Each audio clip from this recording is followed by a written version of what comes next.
Thank you. The next item of business is a debate on motion 17003 in the name of Angela Constance on criminal justice modernisation and abusive domestic behaviour reviews Scotland Bill at stage 1. I would invite those members who would wish to speak in the debate to please press the request to speak buttons, and I call on Cabinet Secretary Angela Constance to speak to and to move the motion. Up to 10 minutes, please. Thank you, Presiding Officer. I would like to start by thanking the Criminal Justice Committee for their Stage 1 report on the Criminal Justice Modernisation and Abusive Domestic Behaviour Reviews Bill, and also for their support for the general principles. I am also grateful to all individuals and organisations who provided written and oral evidence to the committee and who have significantly contributed to the scrutiny of this bill, which has two very important aims. First, to provide resilience to the criminal justice sector through modernisation, and second, to establish a gold standard domestic homicide and suicide review process so that individuals and communities are better supported by public services and deaths can be prevented. Presiding Officer, the first part of the bill seeks to make permanent some of the temporary provisions set out in the Coronavirus Recovery and Reform Scotland Act 2022. Presiding Officer, today is the 5th anniversary of the first Coronavirus Scotland Bill, at a time an unprecedented bill for an unprecedented time which impacted on the lives of everyone and forever changed the way in which we deliver public services. And I pay tribute to everyone in the justice sector, as well as members of this Parliament, who worked swiftly to get that emergency legislation developed and passed so we would continue to provide essential services to the public and keep people safe. The actions we took then laid the groundwork for modernisation and transformation of the justice landscape that we debate today. During Stage 1, stakeholders supported the provisions in the bill, highlighting the essential role they play in the justice system and how they are vital to the modernising of reforms. The majority of these provisions have now been in place for 5 years, and they have been scrutinised by the Criminal Justice Committee on an annual basis since 2022, with stakeholders contributing their views each time. It is important that where provisions have been shown to work well in practice, they are largely retained in their current form to ensure continuity and to minimise disruption. These temporary provisions, which are part of the Coronavirus Recovery and Reform Act 2022, will expire on the 30th of November 2025. Therefore, it is critical that this Parliament passes the bill to enable the provisions to be in place by the 1st of December this year. I also acknowledge that Stage 1 evidence sessions raised some concerns around some of the provisions which are captured in the recommendations of the Criminal Justice Committee in their Stage 1 report. And I am committed to considering these recommendations and working with members to see what improvements can be brought forward at Stage 2.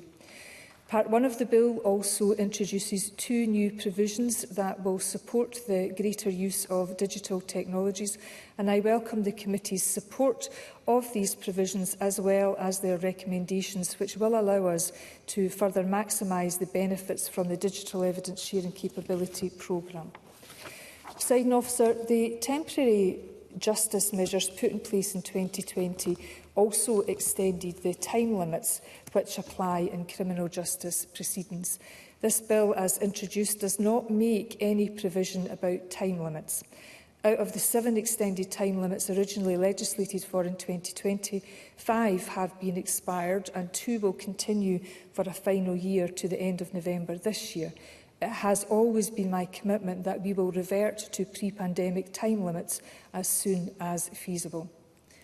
During the Stage 1 evidence session, justice agencies and victim support organisations have highlighted concerns about whether the court system will have the capacity to meet the required timescales when the provisions expire. The Criminal Justice Committee in the report have indicated their support for retaining the current temporary time limits for those cases which have reached the relevant point in the system prior to 1st of December 2025. And I thank them for that practical support, which will ensure a smooth and orderly transition from the current extended time limits back to the pre-pandemic time limits. Presiding Officer, I also welcome Committee's recommendation and comments on the provision in Part 2 of the Bill and the proposals what will be Scotland's first domestic homicide and suicide review model. As outlined to Committee during Stage 1, our work in this area has been guided by a multi-agency and multidisciplinary task force. My comments now continue to reflect that process and feedback from task force members, who I also want to thank for their valuable contribution to the model development and their continued commitment and constructive challenge. I recognise the point highlighted by committee on ensuring that the provisions in this bill should not undermine the widely understood and recognised definition of domestic abuse laws in Scotland. I also accept the views of committee that we have and should have an approach in the bill that enables wider deaths and events, for example so-called honour killings, to be encapsulated within the review model, and that in doing so, whilst supported by the task force and committee, would mean a further departure from the definition of domestic abuse in Scotland. I can reassure members that the review model and the scope of it do not in any way undermine the definition in the Domestic Abuse Scotland Act 2018, as their purposes are different and distinct, and the 2018 Act created a new specific criminal offence for domestic abuse, whereas the bill focuses on learning from deaths where there has or appears to have been domestic abuse behaviours. I fully recognise that the use of language and definitions are of paramount importance in terms of the review model. Therefore, I will ensure that this distinction is reaffirmed and made clear within the statutory guidance and the consultative process, which will be part of its development. In addition, I will use the explanatory notes for the Act to set out clear definitions and different ways in which the expressions child of someone and young person are used within the bill. While we consider the definitions within the bill are clear and have discussed this with task force members, we will add further detail and some examples to ensure the distinction is understood. Presiding Officer, I have noted the committee's comments about the relationship between the Domestic Homicide Suicide Review and that of other multi-agency reviews, and the desire to ensure that reviews do not duplicate existing processes. And I fully recognise and support that in principle, and the bill makes provision for joint reviews to minimise duplication, but it is imperative that in addressing the gap in the current review landscape, that we don't then lose or dilute the domestic lens that has been missing from reviews across the sector. Again, the task force approach has allowed that discussion to progress and develop, which I have articulated in my written response to the Stage 1 report, including highlighting the stakeholder event that will take place in May. On the question of training and the need for it, I am clear that no one will be appointed to a role in the review process unless they have all the relevant core skills and have completed the necessary training, details of which are being worked up under the auspices of the Workforce and Training Group of the Task Force. Of course. Jamie Green. Can I thank the Cabinet Secretary for her intervention? The Cabinet Secretary will be well aware of the many delays, for example, in fatal accident inquiries. By creating new statutory review processes, what risk is there that we simply overload the system with more caseloads and not enough resource to deal with it, thus people waiting years and years for the outcomes of these reviews? Cabinet Secretary. None, because in terms of fatal accident inquiries, those reviews are led by sheriffs and are led by the courts, and obviously there's a role for prosecutors in that role. This is a statutory review on a par with, say, a child protection review or a child death review, so it is involving different mechanisms. Although the point he makes about reviews being well resourced to ensure that there aren't undue delays is a point that I would accept and have again given reassurance to the committee that as I am taking forward this legislation in my name, I have a responsibility to ensure that this indeed is well resourced. Again, Presiding Officer, I've outlined this and a number of other issues in my written response, and I will of course keep the committee updated on the range of issues.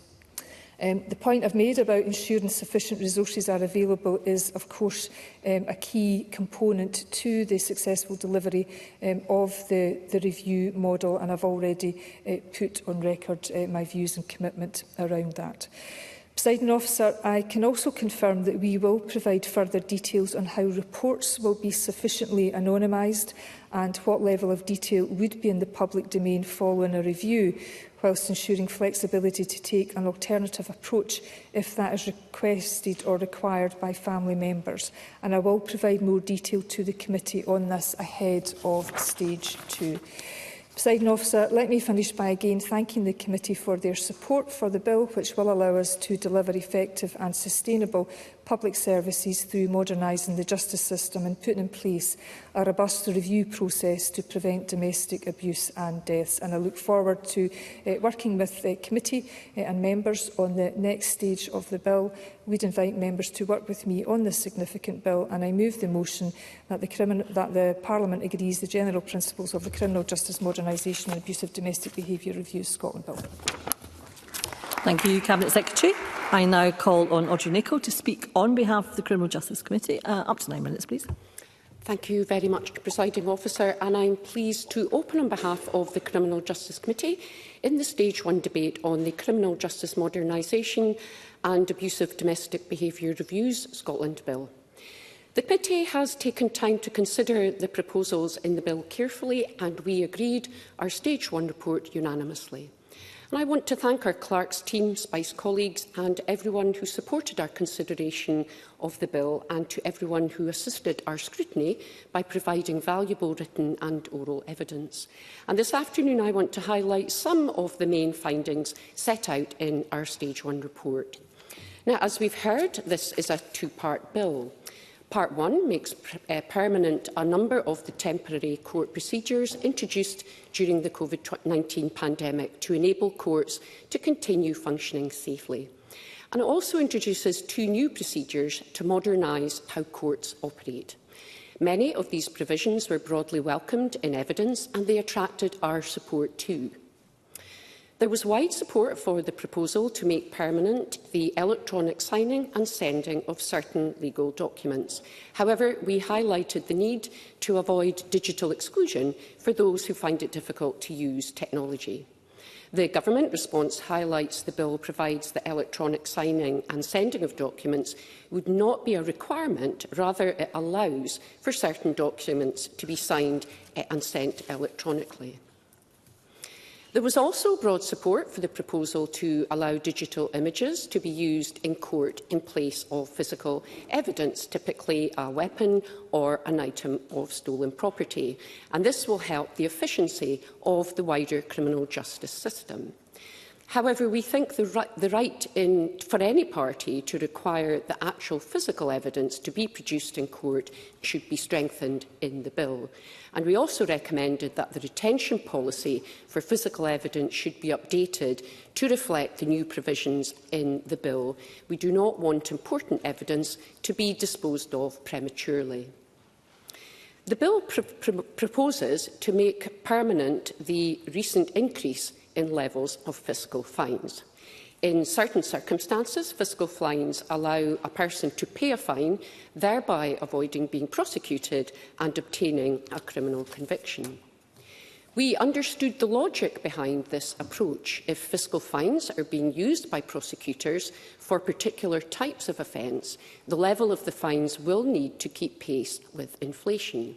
However, we did hear some concerns about the potential for non-payment to increase, as well as calls for victims to be informed when a fiscal fine is accepted, and this is something which will need to be monitored. A particular area of interest in our evidence sessions was the proposal to make the current rules on virtual attendance at court permanent. In principle, we are not against the concept of virtual attendance at court. It has been seen to deliver efficiencies in the use of court time and improvements for some users of the justice system, particularly professional witnesses. And in principle, we are supportive of making aspects of the current temporary arrangements permanent. However, we think the bill must include clearer rules setting out how the courts should use these powers. So, for example, we think there should be additional criteria for the Lord Justice General to take into account before making a general determination in favour of virtual attendance in particular types of cases. And we also think clearer rules are required as to the types of location from which it is appropriate that virtual attendance can take place. And we think the practical concerns which have been expressed about the current operation of virtual custody courts need to be addressed. And I note the Government's response on this provision, including that the current tests are well understood by the courts and that the test of whether something is contrary to, and I quote, the interests of justice is already widely used in a range of different situations in criminal procedure. Another proposal which attracted interest was to make permanent provision for a national jurisdiction when courts are dealing with the initial stages of a custody case. We are supportive of the idea that the current temporary measures should be made permanent. However, we felt there must be greater clarity about the point at which national jurisdiction ends. In our view, this should be the point at which full committal takes place. This is in the interests of preserving the important principle of local justice, which benefits users of the justice system. And I note the Government response clarifies the circumstances in which national jurisdiction can be used and the point at which it ends, both in solemn and summary proceedings. So I now move on to part 2 of the bill, and this establishes a new system of domestic homicide and suicide reviews. As a committee, we welcome the principle of these reviews. They fill a gap in the review landscape in Scotland, and crucially, they will allow lessons to be learned to identify areas for change and improvement to help to prevent future abuse and deaths. And I would like to highlight our main conclusions relating to part 2. The committee acknowledged that the scope of the review process is broader than the current definition of domestic abuse, which amounts to criminal conduct. And we heard conflicting views on whether the definition in the bill was too wide. However, the committee recognises that many of those experiencing domestic abuse do not report their abuser to the police. And as such, we felt that the wider definition in the bill will allow for wider opportunities to learn lessons and to prevent future deaths. The bill also contains provisions to allow for a future expansion of the scope of the reviews, such as including deaths in the context of honour-based abuse.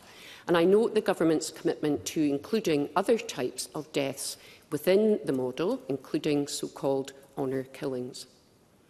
We heard some concerns about where the domestic homicide and suicide reviews would fit in to an already complex review landscape in Scotland, and we recommended that the Scottish Government provide detail on how joint and multi-agency reviews will work in practice. It is crucial that these reviews can, and where possible, intersect with and do not duplicate existing processes in order to minimise the impact on grieving families. Following a domestic homicide or suicide review, an anonymised report would be published. Given the relatively small population of Scotland, we have some concerns about the ability to truly anonymise these reports. And it is clear to us that there is a risk of further traumatising families by making these reports publicly available. And we ask that the impact on surviving family members is central to the consideration of how reports are published, shared or distributed. So in conclusion, Presiding Officer, we welcomed many of the provisions in the bill. In some areas, we commented on the specific provisions, and on occasion we made recommendations to the Scottish Government to strengthen the proposals. And overall, however, we are content to support the general principles.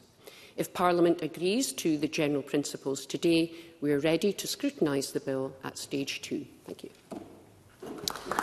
Thank you, Ms Nicholl. I now call on Liam Kerr to open on behalf of the Scottish Conservatives. Up to 8 minutes, please. Yeah, thank you, Presiding Officer. This weekend, I enjoyed reading a thought-provoking and well-articulated opinion piece in which Edward Mountain, at times convener of two of Holyrood's more heavyweight committees, sought to highlight the amount of, let's say, legislation with flaws that sometimes comes out of this place.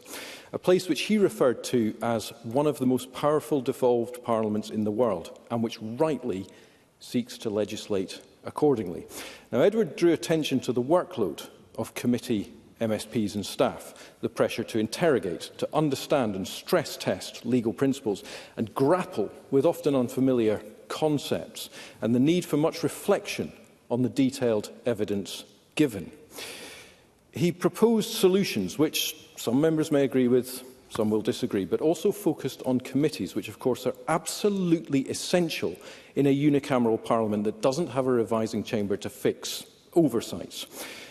Presiding Officer, for the last 3 weeks, plus tomorrow, plus possibly Thursday, the Justice Committee, plus the Cabinet Secretary, plus the Minister, plus many Parliament staff, SPADs and MSP staff have worked on the Victims Bill and its several hundred amendments to ensure it is as good as it can be. Members across the Chamber, including the Justice Committee convener, the Deputy Convener, me, and various others whose views and experience merit respect, have made representations to the Minister for Parliamentary Business not to risk that process, not to downgrade the bill before us today, which we have all put a huge amount of work into already, not to prioritise legislating cursorily over legislating competently, and instead postpone this debate such that both bills can be given their due. Regrettably, Presiding Officer, the Minister for Parliamentary Business, whose own busy diary appears to have kept him from the Chamber today, seems to prefer process to prudence. However, that being said, on the principles of this bill, the Scottish Conservatives will vote in favour at decision time today. Whilst I remain to be convinced that conjoining two fundamentally different principles together like this is the best way of doing things, because it requires committees to be quite creative in how we take the evidence, I agree with what each part seeks to do. Part 1 is focused on introducing on a permanent basis some of the criminal justice measures contained in the 2022 Coronavirus Act. Reassuringly, the various stakeholders that the committee heard from largely welcome this part. The committee has guided this Parliament that they will wish to consider at stage 2 provisions around virtual attendance and both how those giving evidence are protected and where they might give that evidence from. There were also concerns raised in committee about national jurisdiction and the principle of appearing in one's local court. However, Pauline McNeill MSP has been particularly exercised on that, so I'll leave elaboration to her later. I want to flag something the Cabinet Secretary raised earlier. You see, I was concerned in committee that this bill doesn't seek to address the current temporary provisions extending some time limits in cases.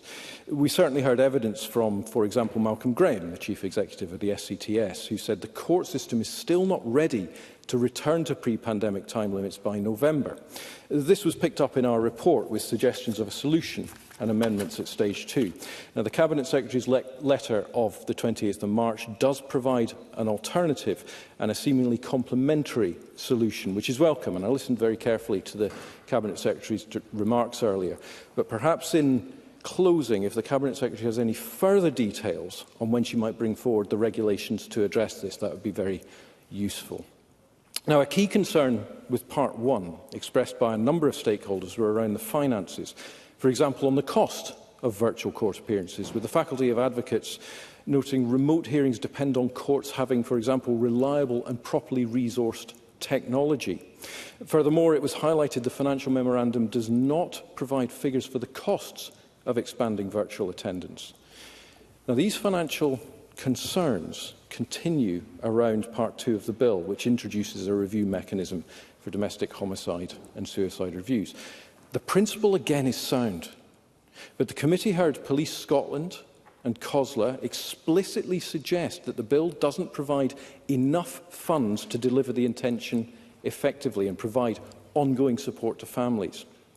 And in the context of there being over 900 fewer police officers now compared to 2020, ever more demands on police time, some 140 police station closures and police being forced into a situation of not investigating some crimes, To hear Police Scotland say the bill is silent on anticipated financial impact on the budget must surely concern us. Cabinet Secretary. Cabinet Secretary. Presiding Officer, could I make Mr Kerr aware of the correspondence that I sent to the Finance and Public Audit Committee, which dealt with his issues in full?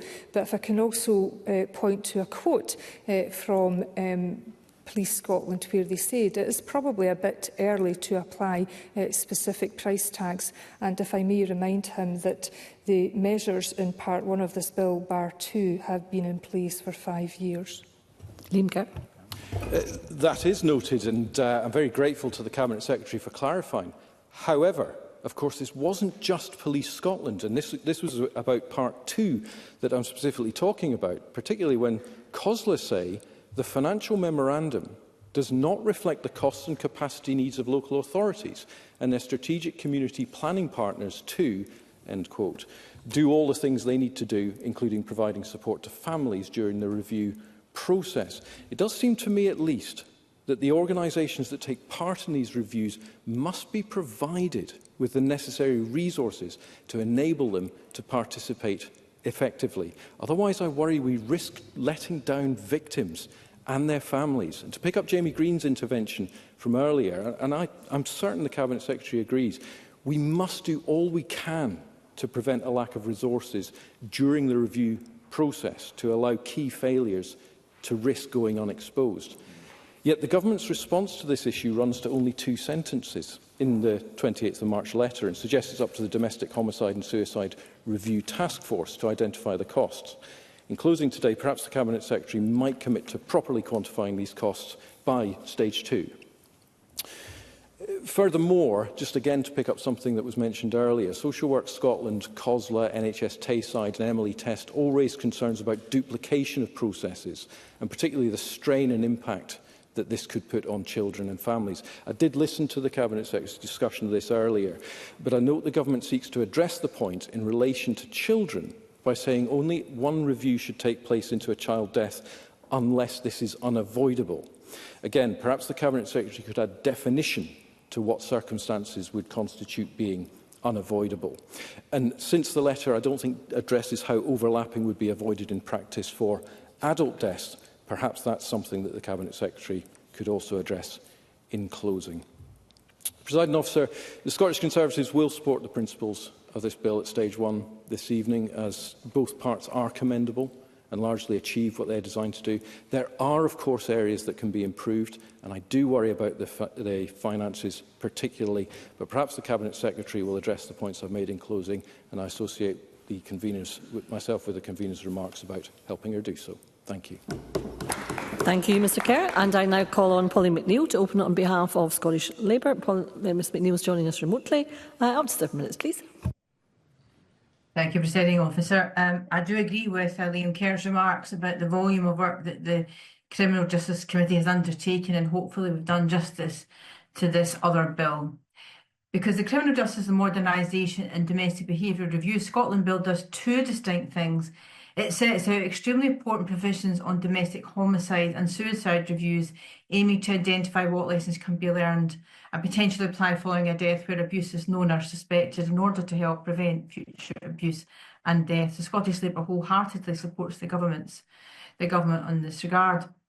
But the bill sets out some fundamental and permanent changes to the way evidence can be given in court, and where the court can hear the initial stages of the court case virtually. The use of virtual attendances, of course, has its place, and it has been used in the courts currently, but it's key to some victims giving evidence, and it can revolutionise the opportunity for victims to give their best evidence. But we must scrutinise the bill to ensure that new arrangements, especially those who go beyond the COVID provisions, as they're now becoming permanent if the bill is passed into law, to make sure that they can work and work fairly for everyone. We've already established giving evidence by commission in our courts, and that has worked well for victims, and the courts are getting used to that. There are 2 broad strands to the evidence that the committee received on virtual attendance. Firstly, there was the evidence about the principle of allowing virtual attendance and also whether the framework for permitting virtual attendance in the bill was appropriate. And in this respect, we note the bill sets out the circumstances in which a court can issue a direction as to whether a physical or virtual attendance should take place. And I note the convener's helpful remarks drawing out where the committee thinks there should be more detail on that. The bill sets out the framework within which the courts can take such a decision, rather than prescriptive as to how virtual proceedings should be run. And these provisions, of course, have been in place on a temporary basis since 2020. The bill seeks to make these provisions permanent, but I am concerned about the lack of detail on how such decisions can be arrived at.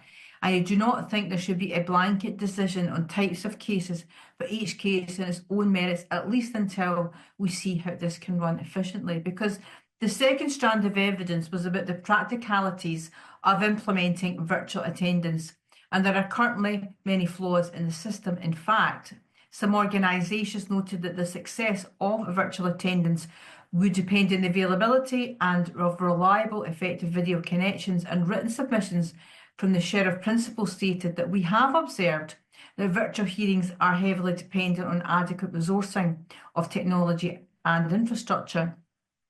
And the written submissions from the Faculty of Advocates was supportive of the provisions in the bill on virtual attendance, but they noted that the use of WebEx to conduct preliminary hearings in the High Court of Justiciary worked extremely well, but noted that these undoubted important benefits do come at a cost to the justice system, because valuable court time is regularly being lost due to delays in establishing remote links and re-establishing failed remote links. This is not good enough, and that's why the committee have asked for more certainty on this.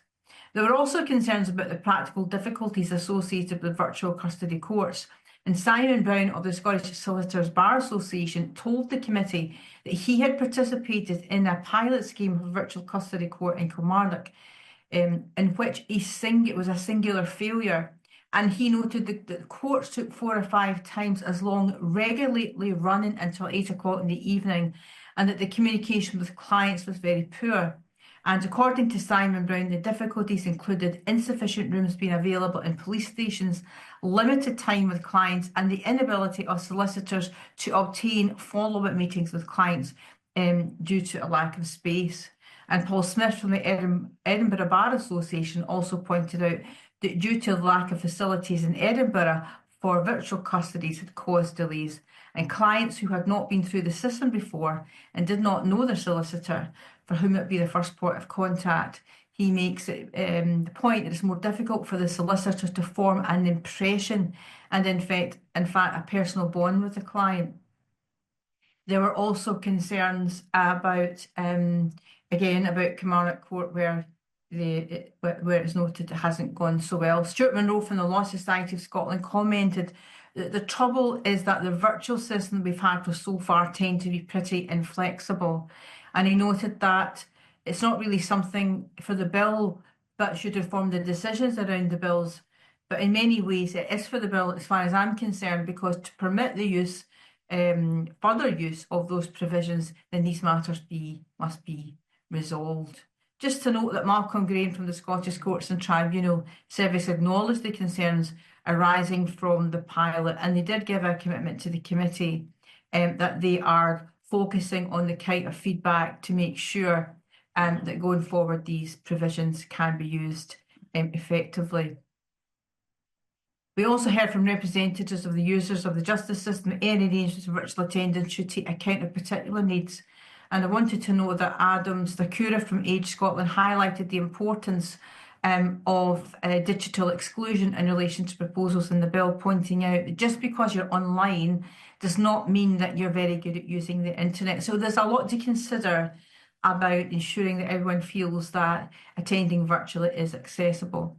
Surprisingly, although obviously it's welcomed by Police Scotland, the provisions on virtual attendance as streamlining processes, as they say, can reduce impact on the front line, but stated there are real questions about the feasibility of implementation. So there you see a running theme here from many organisations that are already using virtual attendance in our court system. It's fundamental that we ensure that there is a the technology to support it. Just in conclusion, Presiding Officer, the question of national jurisdiction calling from custody is another aspect of the bill. What I want to ensure is that the concept of local jurisdiction remains and that we are quite clear where national jurisdiction starts and where it ends. And finally, on digital productions, again, it makes sense that the bill suggests a digital copy could be used and stored rather than being presented to the court. But we must not lose the right of the jury to see the actual weapon used in, for example, a murder case. And we need to make sure that it isn't just a default position that there'll be digital productions, that the prosecution or the defence can argue unencumbered if they want the court to see the actual item on display. So there's a lot to unpack in stage 2 of this bill. And with that, Presiding Officer, I close for Scottish Labour and will support the general principles of the bill. Thank you. Thank you, Ms McNeill. I now call on Maggie Chapman to open on behalf of the Scottish Greens. Up to 6 minutes, please. Thank you, Presiding Officer. On behalf of the Scottish Greens, I welcome this bill and I thank all those who have worked to bring it this far, including the many who have responded so thoughtfully and carefully to the consultation. This bill has 2 important aims. In its first part, to make the criminal justice system work more efficiently and accessibly, and in its second, to address and reduce the tragic deaths that far too often result from domestic abuse. Both are valuable objectives, and we support the principles of both parts. But they will need more work, as others have already stated this afternoon, both during this bill's progress and in implementation, to ensure that those outcomes are really achieved. I'll speak first about Part 1. During the COVID pandemic, reforms were carried out that made court processes more straightforward and efficient, including using appropriate technology to share documents and allowing people to attend courts virtually. It's important that where these have been successful, they are put on a permanent basis. Some of this should have been done a long time ago, in this and other systems, we could say. And I think we owe a collective apology to all those, including many disabled people, who were excluded from participation in collective life by being told that in-person attendance was necessary when it really wasn't. And I hope that those reforms will recognise, as Kate Wallace of Victim Support Scotland has pointed out, that for survivors and witnesses, it's often not only the experience of giving evidence that is traumatic, but the experience of being in the same building as the person who has harmed them and that person's friends and family. But we need to be careful that we aren't creating new forms of exclusion and risk. Being online isn't the same thing as being able to use the internet safely and confidently, especially in situations where people have good reason not to ask neighbours or family to help. Witnesses need a safe place from which to give evidence, and they need support before, during, and perhaps especially after their evidence is heard. Home won't necessarily be that safe place, and I look forward to hearing more about how appropriate, accessible and supported spaces can be created and maintained. For defendants too, virtual attendance may not always work. People who are charged with a crime must have full and secure access to legal advice and assistance, including legal aid where they need it. That's particularly an issue when it's their first encounter with the criminal justice system, when they don't know what to do, what will happen, how things will work, what to listen out for, or even who their lawyer is. There needs to be flexibility, there needs to be choice, but there also needs to be consistency about how that choice is offered, whether that's about giving evidence remotely or being able to use paper documents instead of a screen. The Scottish Women's Convention raised an important issue in relation to fiscal fines. The increase to the maximum fine is reasonable in view of inflation since it was set, and fiscal fines are a sensible way to deal with some offences that don't require a court hearing. But we need to look at who is being fined and what effect that has on them and their families. The Scottish Women's Convention submission included, and I quote, "They'll say that they're letting them off lightly with a fine. But no, that's not letting them off lightly if you can't afford to pay. And if you can't afford to pay that, then you can receive a custodial sentence." The Scottish Solicitors Bar Association made a similar point, saying that, and again I quote, "Given that the default position is that non-reply equals acceptance, there will inevitably be incidents where people face a custodial sentence of up to 28 days for a fine that they never knew they had." I'm sure that's an issue the Committee and Cabinet Secretary will want to address. I'd like to now say a little bit about Part 2. Yes. Cabinet Secretary. I just wondered if Ms Chapman would welcome Section 227M of the 1995 Criminal Procedure Act that says that the court cannot impose imprisonment for fines that do not exceed level 2, which is £500. So I hope that reassures her over the fiscal fines issue. Maggie Chapman. It gives me some reassurance, Cabinet Secretary, but I think this is an issue that is worth looking at again, especially considering the inequality of impact that even a £500 fine can have on different families. So, moving to Part 2, we welcome the Bill's recognition that the fatal effects of domestic abuse go far beyond cases of direct homicide. Perhaps, given the figures, we ought to say femicide. The provisions of the bill are important and overdue, though we have some concerns about how they will operate in practice. One is about duplication of inquiries about the stress, re-traumatisation, emotional and practical burden of having to tell a painful story repeatedly, without knowing what information has already been shared. The second is about privacy and confidentiality, especially in relation to children. Is it right or safe that details be made public, even when with identities anonymised, when social media may find those identities all too easily? My final concern is about who will be on the panels and committee. If the people asking questions are drawn from the same type of agencies as the people who made the decisions, they are unlikely to be asking those awkward, unexpected questions, which could lead to the most valuable insights. It's hard to see the wood when you're one of the trees. That's why it's essential that the committee and panels have meaningful and mandatory representation from other sectors, including those with expertise in domestic abuse and children's rights. I hope we will hear some more about this during Stage 2. In closing, Presiding Officer, we welcome this bill and look forward to working with colleagues across the Chamber to make it as fair, inclusive and effective as it can possibly be. Thank you. Thank you, Ms Chapman. And I now call on Liam MacArthur to open on behalf of the Scottish Liberal Democrats. Up to 6 minutes, please. Thank you, Presiding Officer. Can I, like others, start by thanking the committee for this latest Stage 1 report, maybe picking up the point from Liam Kerr and indeed Polly McNeill. It does rather suggest that the Criminal Justice Committee is as legislatively inundated as its predecessor committee in the last session. So as well as offering my thanks, I offer my condolences too. Can I thank to all those who have informed this report through written and oral evidence. And as colleagues have observed, there are two parts to this bill which are quite different, and I think ideally, maybe as Liam Kerr was alluding to, they'd merit being treated separately, though I appreciate the constraints of parliamentary time and government resources may not have made that possible.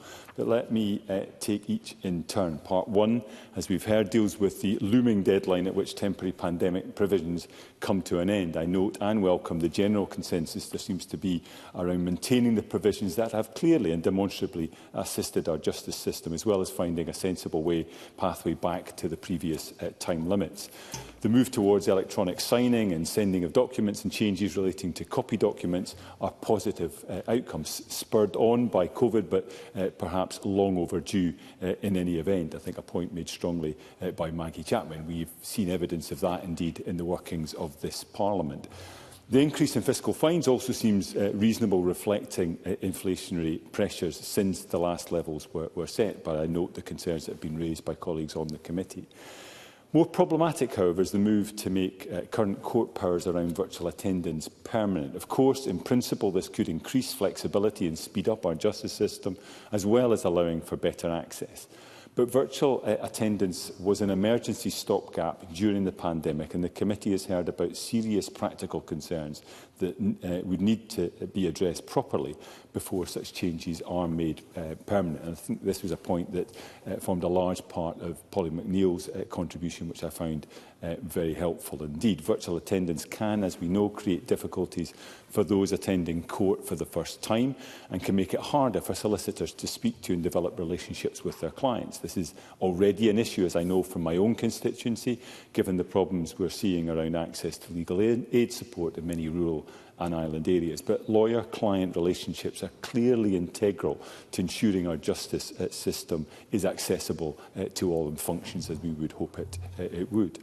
Those of us who represent rural and island communities are also well aware that not everyone has access to reliable or affordable internet. More generally, though, as the Law Society has raised concerns that witnesses might be prompted off camera or that testimony could otherwise be insecure. And Police Scotland are worried they don't have the resources to keep up with the significant expansion of virtual attendance. As such, we could see delays to justice rather than more flexibility and efficiency. And this is perhaps reinforced by the evidence the committee heard about the virtual custody court pilot in Kilmarnock, which, as Polly McNeill reminded us, took 4 or 5 times longer than normal, in which the SSBA called, quote, a singular failure. All that said, there are clearly benefits from virtual attendance, both for the accused and for victims. So I find myself, like the committee, in being supportive in principle, but subject to more detail on the face of the bill about the framework for use of virtual attendance. Broad guidelines don't seem sufficient in this instance. The Justice Secretary argues in our letter to the committee that courts are familiar with the existing test of whether virtual attendance would be contrary to the interests of justice. Even so, given the significance of such a change, I think ministers and indeed Parliament need to be as clear as possible about our collective expectations.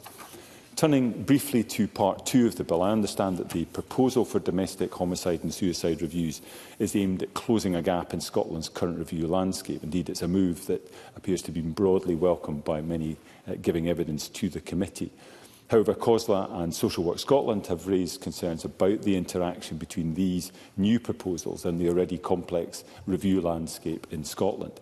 Scotland has multiple systems of mandatory and discretionary reviews at both national and local level, some of which already partly overlap. Reform and modernisations are certainly needed. Indeed, Scottish Liberal Democrats have consistently highlighted the failures of Scotland's FAI system, with delays dragging on for years in some instances, a point made very well by Jamie Green in his earlier intervention. Ministers are, I know, aware of these challenges, and the proposals for joint and multi-agency reviews are not unhelpful in this regard. But the lack of detail about how such reviews would be implemented in practice means they risk exacerbating existing problems of complexity and coordination. A Social Work Scotland warned, quote, layering on additional review processes onto a cluttered and unaligned landscape adds to complexity within the system. And I think the Cabinet Secretary seemed to acknowledge this in her earlier opening remarks. So there is a need for a wider, more fundamental reform of Scotland's system of inquiries into death. However, in the absence of that reform, I don't think it's right to make the perfect the enemy of the good. As with any bill, there is more detail, more clarity and certainly changes required. But Scottish Liberal Democrats will support this bill at decision time tonight, and I very much look forward to working with colleagues across the Chamber and with the Government to improve the bill ahead of stage 3. Thank you very much. Thank you, Mr MacArthur. We will now move to the open debate, backbench speeches of around 6 minutes, and I call Fulton McGregor to be followed by Pam Gosel. Mr McGregor. Thank you, Presiding Officer. Speaking as a member of the Criminal Justice Committee, I would like to put on record my thanks to all those who gave us evidence at stage 1, and of course our excellent clerking team on committee. Liam Kerr made mention earlier about the issue of timing in the various bills, but I think it's important that we also remember the clerks in that, because the Criminal Justice Committee is an extremely busy committee. As the Cabinet Secretary has already acknowledged in opening, the committee is in agreement with the general principles of the Criminal Justice Modernisation and Domestic Behaviour Review Scotland Bill, and I believe that this bill will support the Scottish Government's ambition to deliver effective and sustainable public services by ensuring that our justice system keeps up to date with technological advancements, and by creating a robust review system that will identify areas that need to be improved and changed with regards to homicides and suicides. As we've heard already, the bill being brought to the Chamber this afternoon is divided into two parts. The first part concerns the modernisation aspect of the bill, and the second part focuses on a new review process which the committee believes will ensure change and improvements will be delivered, therefore preventing deaths in the future. All of us in the Chamber know that legislative processes are often slower than digital advancements, and while this might seem frustrating to some, it is important that legislation and scrutiny takes place at a proper pace in the democratic system that we live in. This bill will allow the criminal justice system to utilise digital technology to a greater degree, and although many of these measures were introduced through necessity during the pandemic, it is now time that we legislate to make some of these measures a permanent feature in our justice system. These provisions include the electronic signing and the sending of documents in criminal cases, allowing virtual attendance at a criminal court, removing geographical limitations in which court can deal with a case in the initial stages, and higher fiscal fines. And I'd like to reiterate that these measures have been in place now since 2020, and as Maggie Chapman says, possibly could have been in for longer. However, this bill will now move them from being temporary COVID reactive measures to procedures underpinned in our legal system. These measures have already delivered better outcomes and experiences for those who engage with our justice service in Scotland, and have a great general support among stakeholders during stage 1, so I believe now is the proper time to make them permanent before they were due to expire this November. There are new provisions too, however, and these focus on digital innovation. The two new provisions are any use of digital productions instead of physical evidence, and allowing digital copies to be treated as equivalent to items copies without the need for additional authentication. On these new provisions, there are some obvious concerns. The committee agreed that there will always be occasions when it is necessary for a physical object to be produced in court. Therefore, the Cabinet Secretary's response to our Stage 1 report was reassuring, as she highlighted that there was a safeguard built into the bill whereby a court would have the power to direct that an image of physical evidence may not be used in place of the physical evidence. And I welcome that in the same letter the Government have also committed to exploring further safeguards and clarity on how these provisions may operate in practice. Presiding Officer, moving on, the second part of the bill lays out the statutory framework to create Scotland's first national multi-agency domestic homicide and suicide review model. Before I go into detail on this part of the bill, I want to reiterate that one death involving domestic abuse is one too many. There sadly remains a significant number of victims who are killed by a partner or ex-partner every year, with the vast majority of victims being women. Although we are now legislating with the intention of preventing deaths, the change that all of us want to see will only happen when those who perpetuate domestic abuse, the majority of whom are men, change their actions and behaviour. And that is a responsibility is on all men, including all men in this chamber today. And speaking about this bill, Presiding Officer, it also gives me the opportunity to again highlight the short film Bruised, which was directed by my constituent Carla Basu and won a Royal Television Society of the Year award. The film was shown very recently here in the Parliament. The Minister was in attendance and was a very powerful documentary, and I'd encourage all members who haven't already seen it to view it. Going back to the bill allows for there to be reviews to identify what lessons can be learned and applied following a death where abuse is known or suspected in order to prevent future abuse and deaths. These reviews would not be conducted to attribute liability, but to work with relevant agencies in order to learn any wider systemic lessons. Reviews could be carried out not only when there was or appears to have been abusive behaviour within a relationship, but also when abusive behaviour had or may have resulted in the death of an abused person by suicide. Reviews would be carried out by a Review Oversight Committee, and reviews would be carried out at their discretion. This committee would decide where to review a death based on the likelihood of identifying lessons and whether public authorities or voluntary organisations were or could have become involved in circumstances leading up to the death. I understand that the fact that the committee has discretion over which deaths to review or not may cause unease, certainly in an issue that is emotive as losing a loved one. And the bill allows for the Scottish Government to direct a review to be held, even if the committee decided not to, as it's important to have the ability for families to be able to escalate a case if they consider a review should be undertaken. The committee noted that creating a committee of panel members from diverse bodies and backgrounds may result in committee members having differing levels of training and competency, which is why I was reassured by the letter, again from the Cabinet Secretary last week, which confirmed that a robust and comprehensive training programme will be completed by those participating in reviews. Presiding Officer, in summing up, this bill has been shaped via extensive engagement with key justice partners and third sector groups whose views have been invaluable in forming the policy positions in the bill. The provisions that have been outlined will help deliver effective and sustainable public services in Scotland by both modernising our existing systems and creating a review process that will help us learn from and improve current procedures. I therefore urge all members to support the general principles of the bill at the vote this evening. Thank you. Thank you, Mr McGregor. I now call Pam Gozo to be followed by Rona Mackay. Ms Gozo. Thank you, Presiding Officer. As many of you know in the Chamber already know, the issue of domestic abuse is something I take extremely seriously. From a young age, I remember my mother helping women in distress who would come to our shop on Argyll Street in Glasgow. I was young and did not understand what was happening. However, I later realised that these were survivors of domestic abuse. Unfortunately, to this day, domestic abuse has not been eliminated. The latest Scottish Government statistics have shown that more than 64,000 incidents of domestic abuse were recorded by Police Scotland in the fiscal year 2023 to 2024. This is one incident every 10 minutes. These figures also represent a 3% increase from the previous year. In the year ending December 2024, there was 2,409 crimes recorded relating to Domestic Abuse Scotland Act 2018, compared to 1,963 in the year ending December 2023, which is an increase of almost a quarter.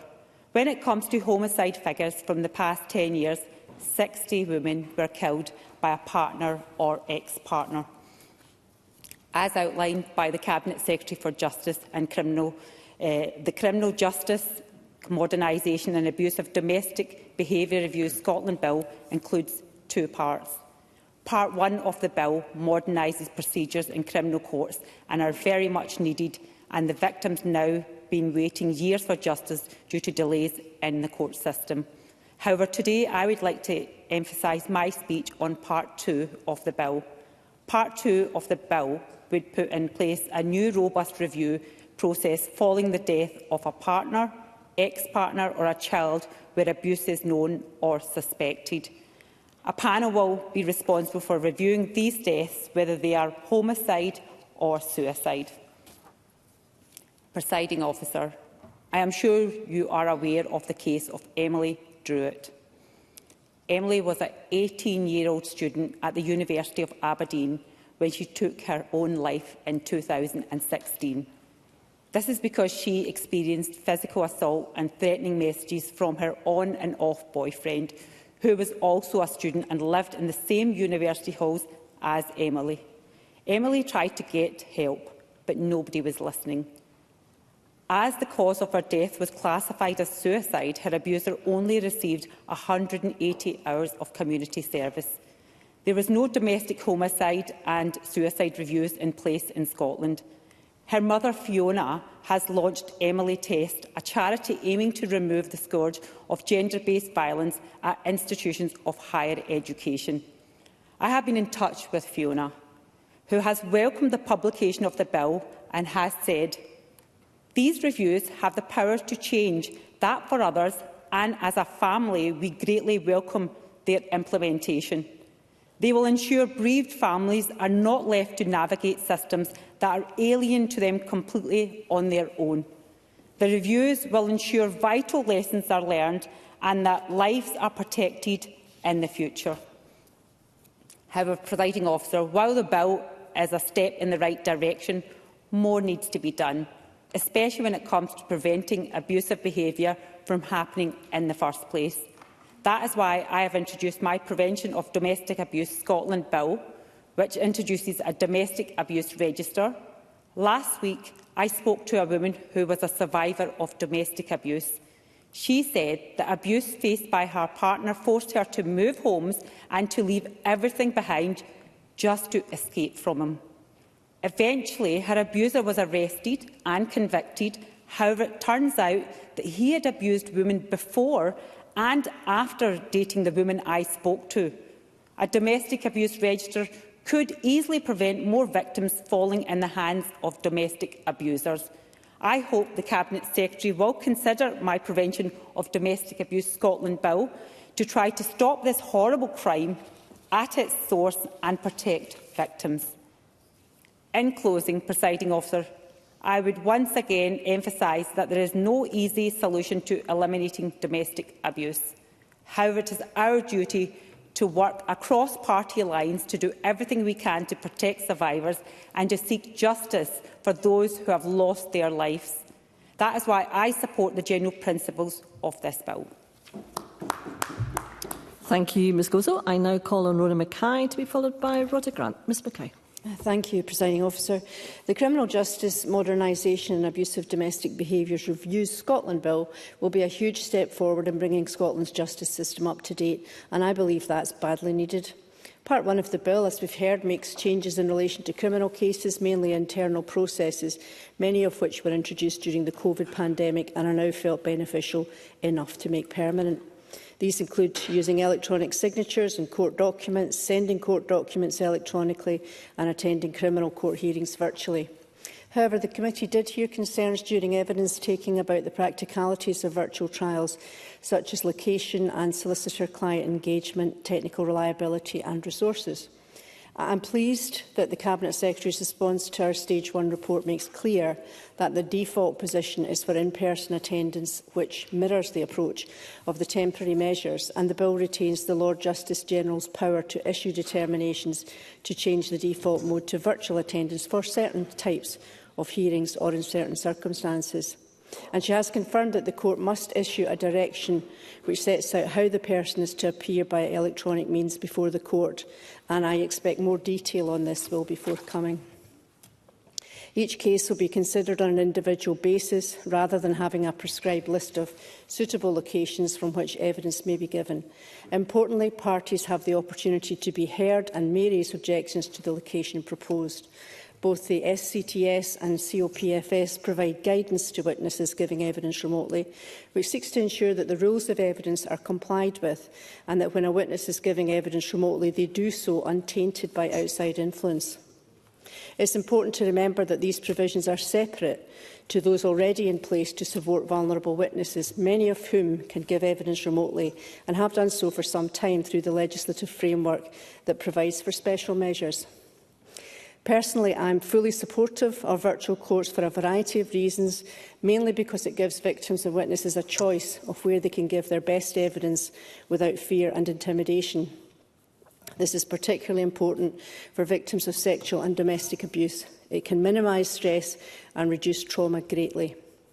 The committee has heard heartbreaking testimony from rape and sexual violence victims about the trauma of having to appear in the same room as the accused. Virtual appearances would also free up professional witnesses, such as police officers, from having long waits to give evidence in person. A national jurisdiction for first callings from custody, allowing the initial stage of some criminal cases to be taken in any sheriff court in Scotland, is also being proposed, and the committee debated the pros and cons of introducing that system. Crucially, it should be noted that the national jurisdiction will never be able to be used for a trial. In a case where an individual pleads not guilty and the case goes to trial, it can apply only for initial appearances from custody and for subsequent procedural hearings. Presiding Officer, Part 2 of the bill is incredibly important, and the provisions in it are, in my view, long overdue. It aims to create a process for reviewing deaths and suicides which relate to abusive behaviour within relationships. And the committee heard moving and passionate evidence from Fiona Druitt, alluded to by a colleague, Pam Gosal, who is the mother of Emily Druitt, who tragically took her own life as a result of gender-based violence. Her mother's tireless campaign has inspired the Emily test, and I applaud her determination to protect young women in the name of her beloved daughter. These reviews would look at what lessons can be learned in relation to a death to try to stop similar things happening again. An independent oversight committee and case review panels would manage the reviews. This provision, which exists in England and Wales but not in Scotland presently, is absolutely crucial. But the committee did hear the view that the definition in the bill diluted the meaning of domestic abuse according to the Domestic Abuse Scotland Act 2018. And to that end, the committee sought assurances that it would not do that, as it is very clearly defined in the 2018 Act. But as the Cabinet Secretary articulated, this bill focuses on learning from deaths where there has or appears to have been domestically abusive behaviour by person A towards person B. And it does take a broader position in relation to children to ensure that more deaths are covered by the review model. We know that the impact of domestic abuse or the ripple effect, particularly where there's a death, is far-reaching. And we've also committed to include other types of deaths within the model, including so-called honour killings, which are not captured under the 2018 Act. Presiding Officer, one death involving domestic abuse is one too many, and we must capture its terrible, far-reaching effects. But ultimately, as my colleague Fulton McGregor said, the change we need to see will only happen when those who perpetrate domestic abuse, the majority of whom are men, change their actions and behaviour, and there is a culture change in society. So in conclusion, Presiding Officer, there is broad stakeholder support for this bill, and the Scottish Government has engaged extensively with key justice partners and third sector groups. So I believe now is the time to modernise the justice sector and make it fit for the future, and I urge Parliament to pass the general principles. Thank you. Thank you, Ms Mackay. I now call Rhoda Grant to be followed by Ben McPherson. Ms Grant. Thank you, Presiding Officer. And as others have said, this bill has two very distinct parts. The first part is regarding the modernisation of courts and the justice system, which is welcome. And the second part is about reviewing deaths which relate to abusive behaviour within relationships. Both aspects of the bill are important and quite separate and distinct. Part 2 looks at reviewing deaths which relate to abusive behaviours within relationships. And we hear too often about an abuser killing their partners. This is murder and leads to a criminal investigation. Learning from these brutal murders should help us better protect those subject to domestic abuse. One issue which is all too common is the murder of children of the family. And yet, despite this being well understood, family courts and social workers appear to ignore it when looking at contact and access to children. Hopefully these reviews of deaths will shine a light on this and change practice to protect victims and their children from abusers. What is much less recognised and understood is the suicide of those who have experienced domestic abuse. The person facing the abuse is unable to escape, even when they've left. They see no end to the abuse, which is often perpetrated through access to children, through family, through friends and every other means at the abuser's disposal. They see no way out and they take their own lives. If a death is accepted as suicide, evidence is not gathered as if it were a crime. And hopefully these reviews will ensure that detailed evidence is gathered, because a lack of evidence often leaves a lasting doubt as to whether the person actually took their own life or was killed at the hand of their abuser. Reviews should also ensure that there is more knowledge of ongoing abuse and how it is perpetrated, about the impact this has on the victim. Hopefully these reviews will ensure that there is a deeper understanding of, and therefore more protection against, continuing abuse long before the victim feels so hopeless that they consider suicide. The bill itself does not do any of these things, but reviewing these deaths will hopefully lead to more intervention to stop murders and suicides happening in the future. It will also hopefully mean that evidence is gathered around these crimes, giving families some confidence in the process. Knowledge of what happens helps them to process their loss, and while it doesn't make that loss any easier to bear, it does provide a degree of closure. Turning to part 1 of the bill, there is a need to modernise the court service. There's a huge amount of time wasted in the justice system, sitting around waiting for documents and the like. A more streamlined approach needs to be formalised and put in place, and it must have the confidence of the public. There is one aspect of this that really resonates in rural and island communities. Solemn procedures were taken away from island courts during COVID, meaning that victims needed to travel further. The impact of attending court is worrying enough, but coupled with being away from family and friends adds to the stress. And there is also the issue of travelling to court. It's not unheard of in rural and island communities that a victim is taking the same ferry, the same flight or the same bus to attend court as the perpetrator, and if not the perpetrator, most certainly their family, friends and other witnesses. This risks putting victims under further stress and can lead to them withdrawing their cooperation. The opportunity to give evidence virtually provides greater protection to victims and witnesses, especially in domestic abuse and other violence against women cases. Presiding Officer, I can't mention this without raising the issue of gathering forensic evidence in sexual abuse cases. It was raised again by the Scottish Human Rights Commission in their recent report in the Highlands and Islands, and they highlight a sexual abuse case where the victim had to travel a long distance in the same clothes that she was assaulted in to have forensic evidence recovered. And until very recently, that was the case in our islands, and indeed victims of sexual abuse had to travel to have the evidence recovered. And often this meant taking a flight alongside your friends and neighbours in the clothes you wore when assaulted. It's unimaginable, and I understand that this is still the case for children reporting sexual abuse crimes in islands and the rural mainland. This bill is a step in the right direction, but there is still much to do to address crimes that disproportionately impact on women. We need to change the societal issues that are increasing violence against women.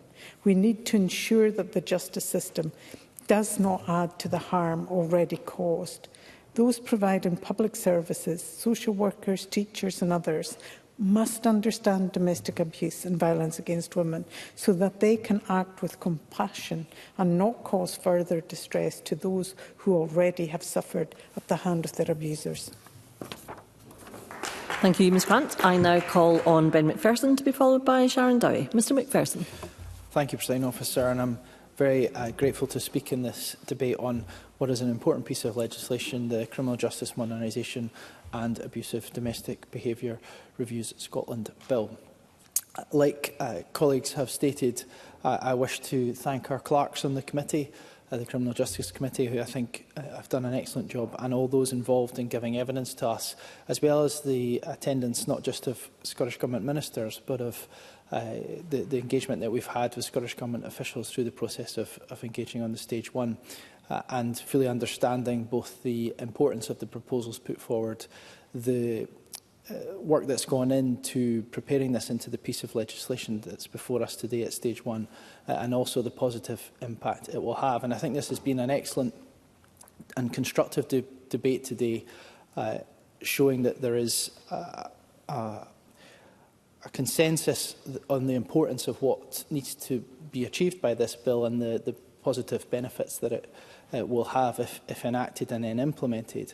And also there's some shared positions on how we can improve it collectively together ahead of Stage 1. I just want to focus primarily, given a lot has already been said today on different aspects of the bill, but I just want to focus on some aspects of Part 1 of the legislation, and I remind Parliament of my register of interests as being on the role of Scottish solicitors. The bill at Part 1 would support greater use of digital technology, which will modernise the justice system even further for positive benefit for all.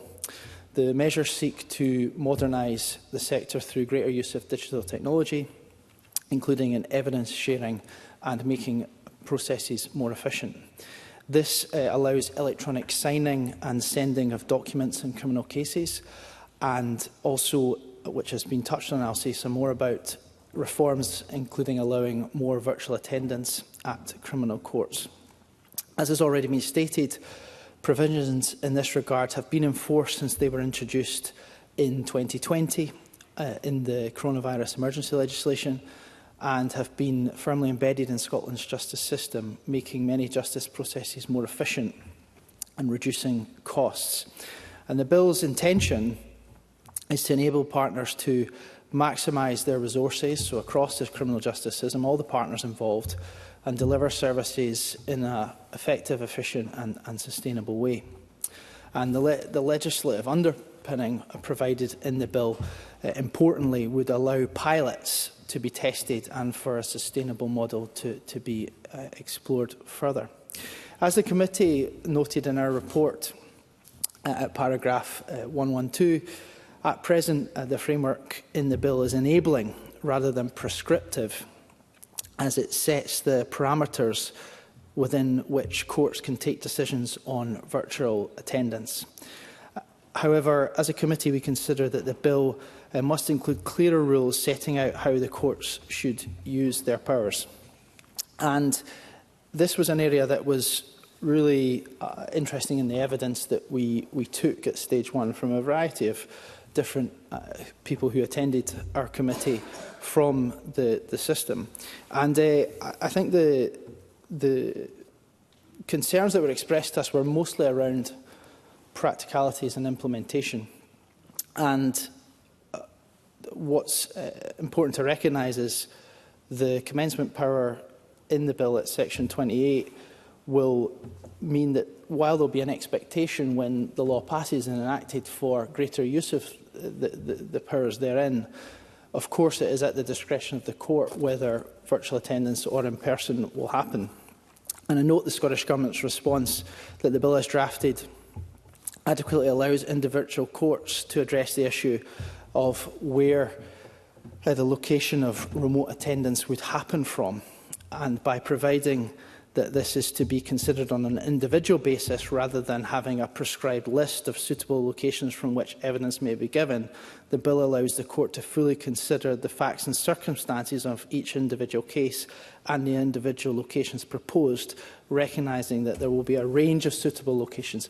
And I absolutely empathise with the government's position not to have a prescribed list, because that could be quite a substantial listing of different potential circumstances and locations for which those in certain circumstances where people would give evidence. But I do wonder if there's some collaboration that we can undertake together ahead of stage 2 on making sure that we take on board what others have raised about the consistency of the digital link, for example, the need to avoid digital exclusion, the need to have an inclusive and safe and supportive environment for people giving evidence, and just what are our expectations for how evidence will be given by different types of witnesses. So the proposal to increase virtual attendance in the right circumstances is absolutely the right thing to do, whether it's making sure that witnesses and others involved in giving evidence don't feel intimidated, that they feel supported, that they're able to give their best evidence. Also making sure that the time of both police officers and expert witnesses is not unnecessarily wasted, which can sometimes be the case and has been certainly historically. So if ahead of stage 2 and through the stage 2 process and into stage 3, if perhaps there's some work that can be done collectively just to get more of a definitive position on making sure that the practical implementation of this bill, which has aspirations that we all want to achieve, that will make a meaningful difference, is undertaken in the right way. And I thank the Government in advance for that engagement.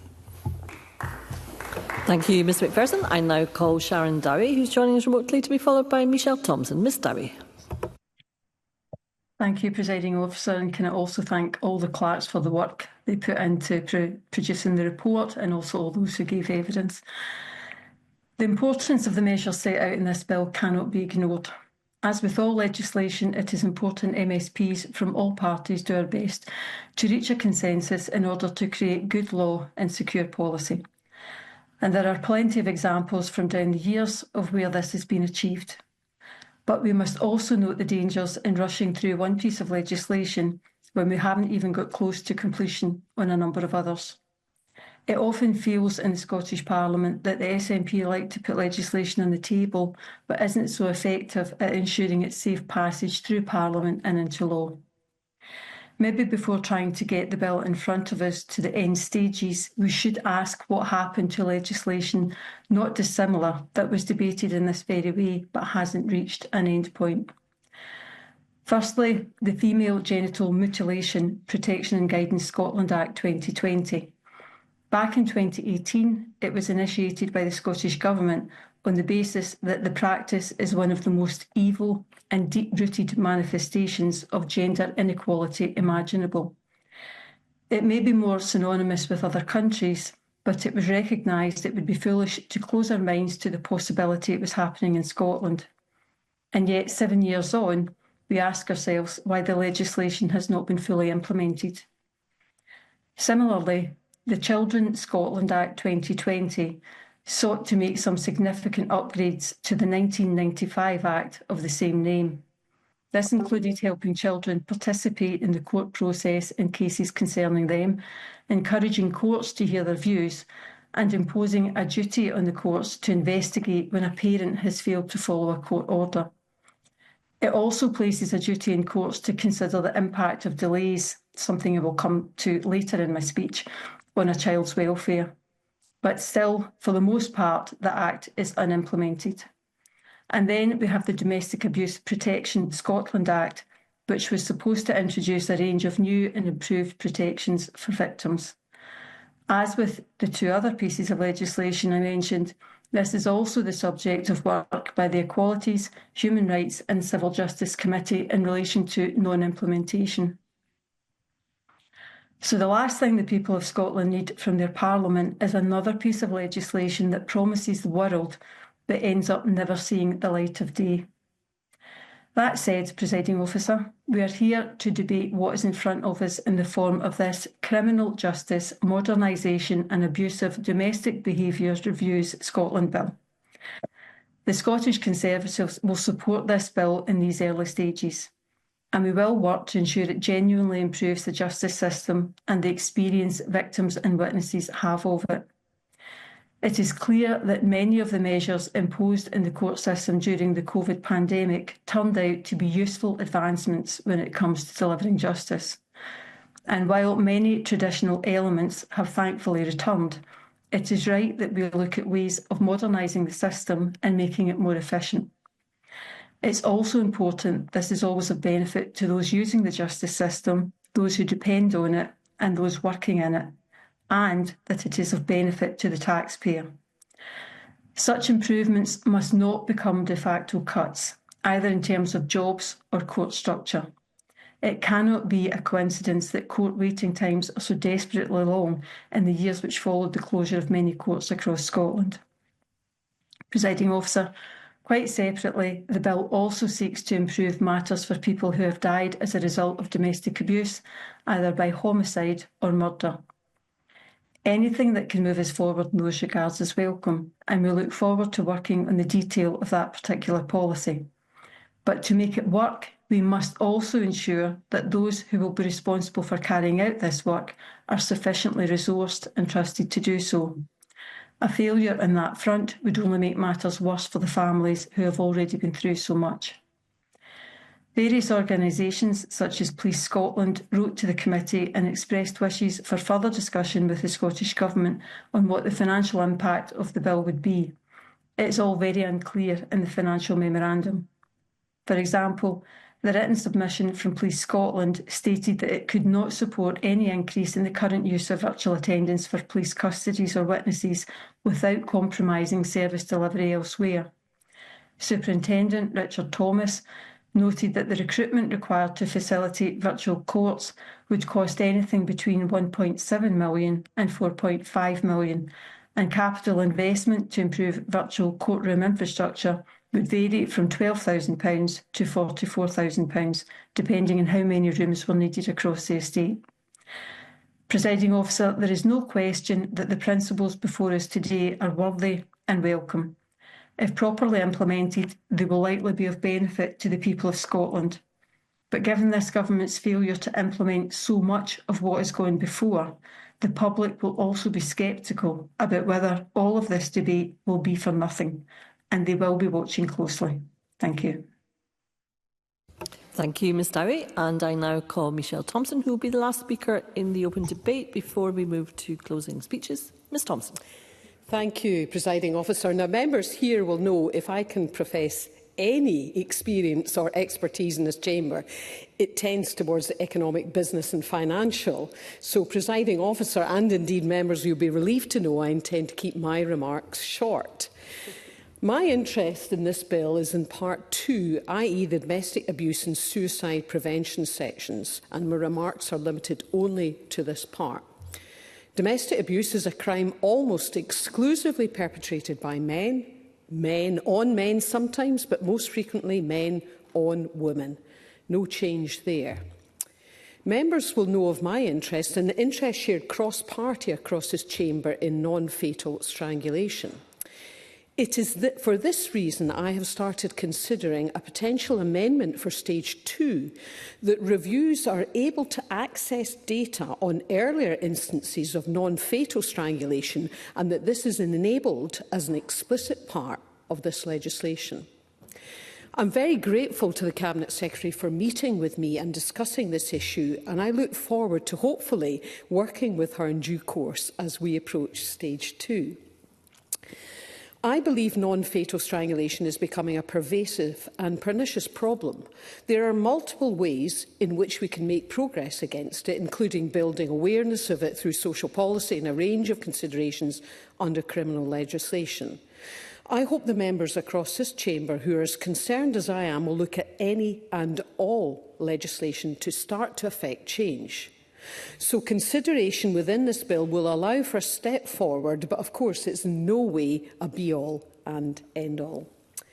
I note too the efforts of Fiona Drewy on behalf of her daughter Emily and acknowledge the comments thus far by my colleagues Rona Mackay and Pam Gozal, neither of whom are in their place. So why do I think there could be a fit? Strangulation can occur as part and parcel of coercive control in a domestic situation and result in death either as a direct cause or an indirect cause leading to suicide, such as with Emily. Non-fatal strangulation critically often indicates early days coercive control and could act as an early warning trigger.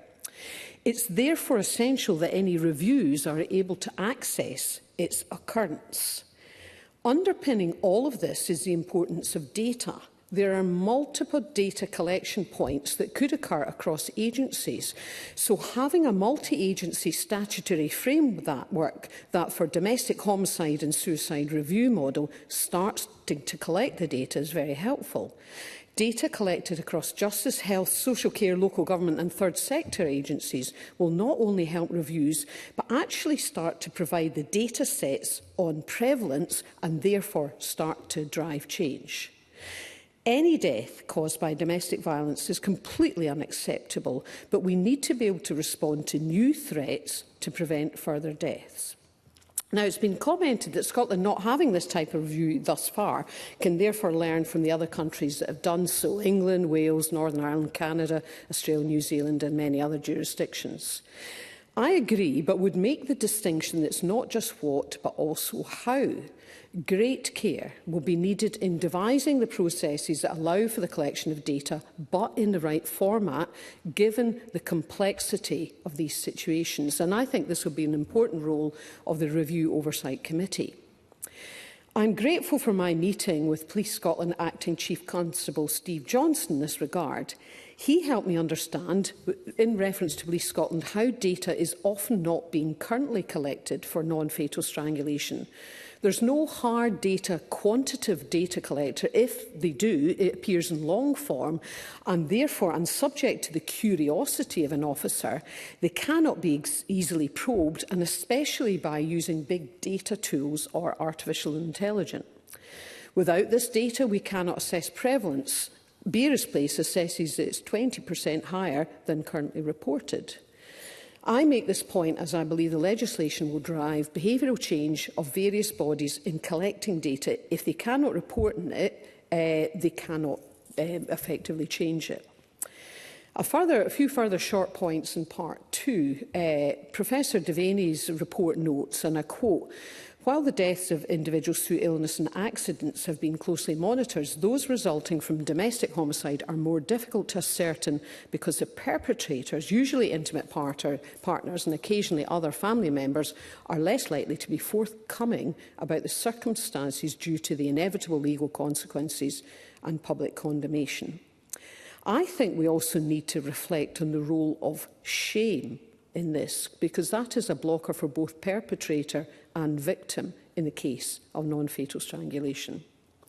As noted earlier by the convener of the Criminal Justice Committee as to how the review processes will work in practice to minimise impact, I noted the question and answers from the Scottish Government, and there's a lot of good details and consideration about this from the Scottish Government, which I applaud because it's very complex. My last comment is regarding report anonymisation. I think this is very difficult in practical reality. For example, the death may be highly publicised and get consideration and pick up from the media.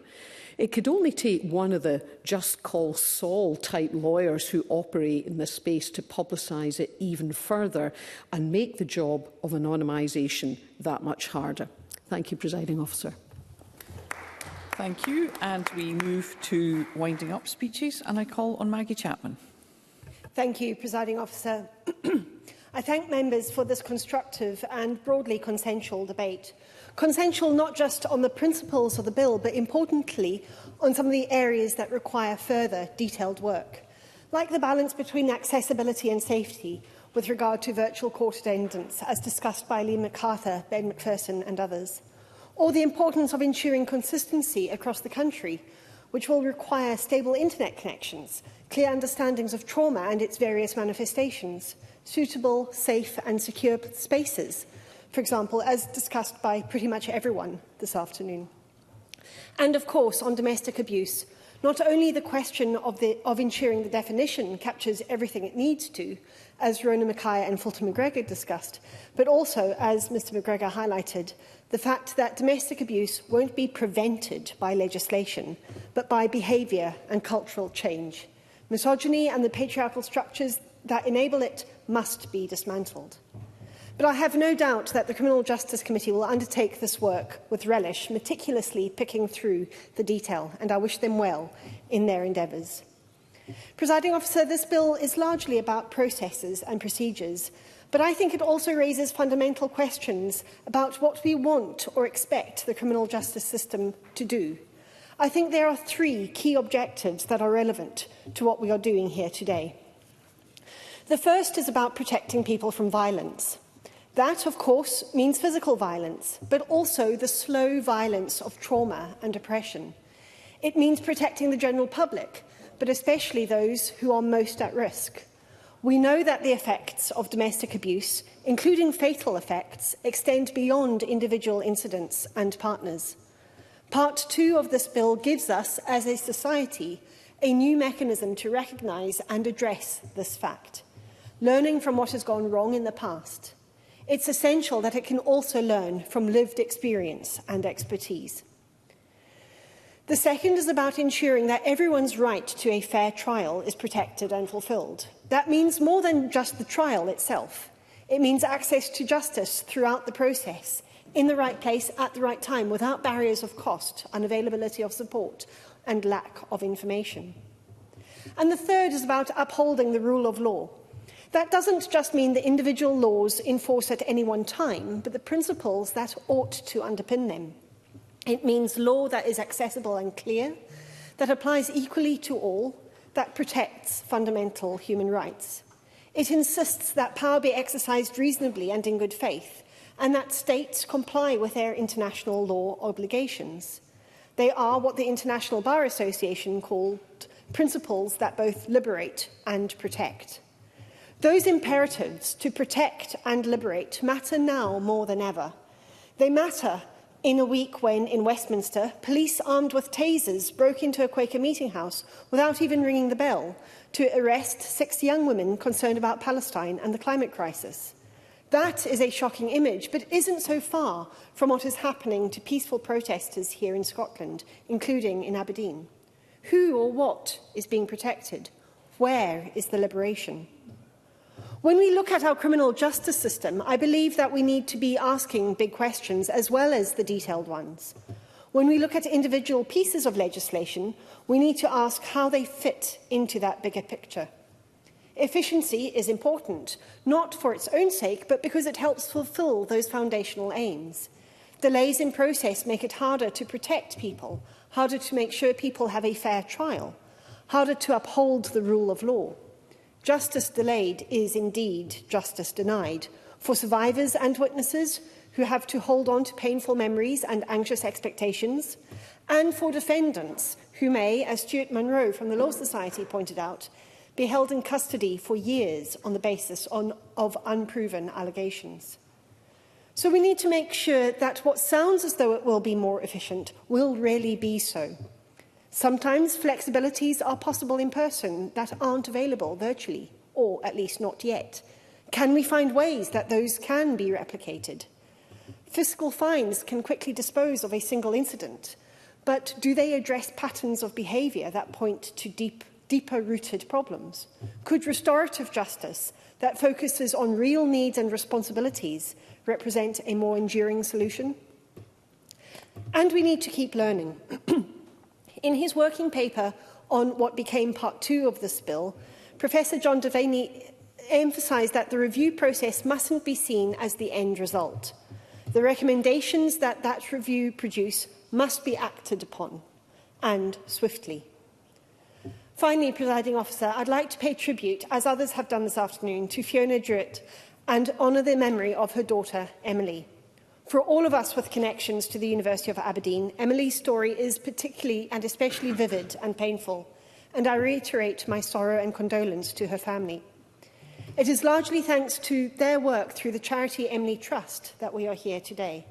I hope this bill and the act that it becomes, and the change that it mandates, will be a fitting response to their work, and that it will indeed both protect and liberate all those oppressed and endangered by domestic abuse. Thank you. Thank you. And I call on Katie Clark. Thank you, Presiding Officer, and I welcome this opportunity to close this debate on behalf of Scottish Labour. We welcome the general principles of this bill, however, have some concerns surrounding some aspects of the detail, which we hope can be addressed at stage 2. As the Cabinet Secretary said, a number of the provisions of this bill seek to make permanent some of the practice brought into effect by the emergency COVID legislation. Some of those practices have become accepted by all as good practice and are uncontroversial, such as electronic signing and sending of documents. Other of those practices, such as some aspects of virtual attendance, have either not really operated or operated with difficulty, for example, custody courts. There is also concern about overreach in relation to some of the drafting of some clauses. The reliability of technology is another consideration which hopefully will be addressed over time, but has been a real concern over recent years. As Polly McNeill outlined, the evidence the committee was given pointed to substantial additional court time being involved due to failures with internet connections. We also know that defence agents in particular expressed concern with the difficulty in taking instructions or getting an impression of the client in virtual hearings. This, of course, is also a concern for the Crown and for the Court. As speakers before me have outlined, there are 2 parts to this bill. The first part seeks to allow digital paperwork, witness testimonies and evidence in order to make permanent provisions introduced during the COVID pandemic. I appreciate that these proposals represent an effort to streamline and renew the efficiency of the court system in a modern technological landscape. However, as the bill stands, it does not outline in detail the criteria upon which a determination in favour of virtual attendance in particular categories should be made. And I noted the Cabinet Secretary's interjection earlier in the debate on this issue.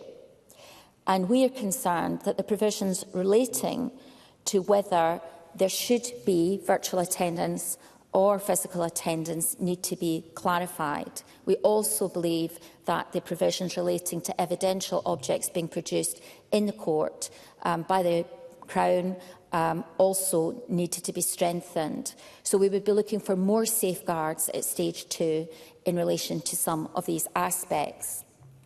As stakeholders have highlighted to the Criminal Justice Committee, it may often be in the best interest of the court to request witnesses and indeed the accused to attend in person to obtain the best evidence.